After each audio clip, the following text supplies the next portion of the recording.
það skiptir engu máli hvað Ísland losa mikið eða lítið.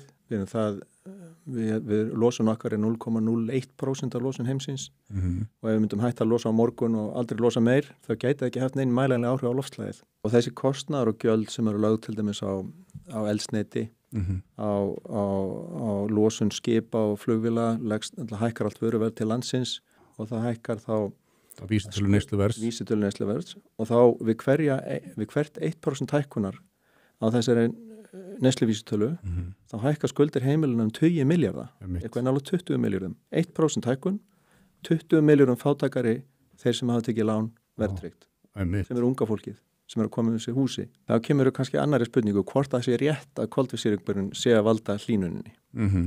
Og það bara vísindamenn ekki alveg vissir. Það ekki hægt að sanna það vísindalega, það hægt að koma með tilgátu og sína fram á að koltvísýringur sé gróðurhúsalofttegund, án koltvísýrings þá væri kaldar á jörðinni. Magn koltvísýrings má ekki fara niður fyrir ef hann færi niður í 1/3 sem hann núna það deyja bara allar plöntur, allar ljóstilífandi plöntur, að því hann matur fyrir plöntur.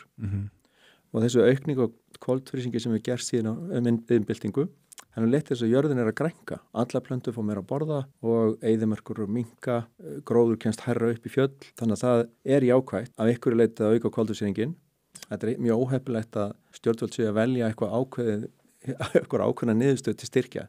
Þetta bara að láta loftslagsvísindamenn fá styrkja óháð því hvað koma af stað. En þeir loftslagsvísindamenn sem að töldu sig geta sýnt fram á eitthvað annað en þetta viðtekna sjónarmið sem Al Gore var að boða, þeir fengu bara ekki styrki, fengu ekki frama og það var ekki skynsamlegt fyrir ungan vísindamann að fara að vinna slíkur rannsóknum. Samkvæmt Parísarsáttmálanum þá okkar ekki ætlað að draga saman meir en 29% en þarna ætla að gera 55%. Sko. Þannig verið að gullhúða nú aftur. Heldur betur með miklum tilkostnaði og ég held að þetta sé bara, ég held að stöðningur almennings við þetta sé ekki fyrir hendi. Þetta ekki það sem fólki vill. Nema einhver lítill hópur, mjög skelfingurlostinn hópur sem heldur að það sé rétt. Framöndan séu fárviðri einhver, golfströmminu séu að stöðvast eitthvað slíkt, en hann bara ekkert að stöðvast. Og það furðulegt að fólk sem starfar hjá Veðurstofunni að segja að golfströmminu séu líklega að stöðvast, þegar rannsóknir og gögn splunkunýjar sína bara svo ekki. Við sáum það. Eina sem maður segja að ykkur líkun sína það geti gerst. Það segir, getur ekki bara sett hvað sem inn í þessi líkun. Þetta ekki vísindi.